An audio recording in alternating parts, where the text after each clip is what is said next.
pemerintah Provinsi Sumatera Selatan menargetkan kunjungan wisata di Sumatera Selatan meningkat sebanyak 20% dengan menonjolkan potensi wisata di setiap kabupaten kota di Sumatera Selatan.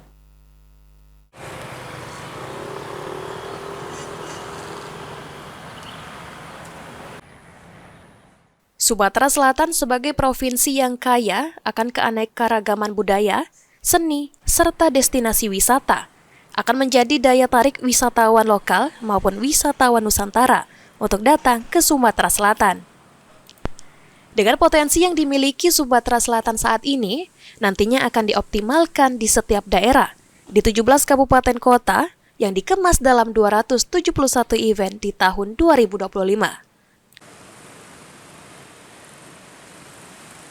PJ Gubernur Sumatera Selatan, Ellen Setiadi, mengatakan, pada tahun 2024, jumlah kunjungan wisatawan ke Sumatera Selatan mencapai 16,4 juta. Sehingga pada tahun 2025 mendatang, jumlah wisatawan di Sumsel ditargetkan meningkat sebanyak 20 hingga 30%.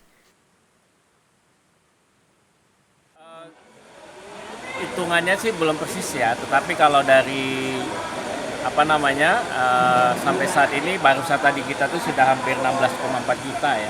Jadi mungkin kita bisa lipatkan maksimal tambah 20%. Sementara itu, Panji Cahyanto, Pelaksana Tugas Kepala Dinas Kebudayaan dan Pariwisata Provinsi Sumatera Selatan, mengatakan, saat ini ada beberapa wisata unggulan yang dimiliki Sumatera Selatan, diantaranya wisata Benteng Kuto Besa, Jembatan Ampera, Danau Ranau, dan wisata alam Gunung Dempo. Kalau wisata unggulan di Sumsel ini apa aja, Pak?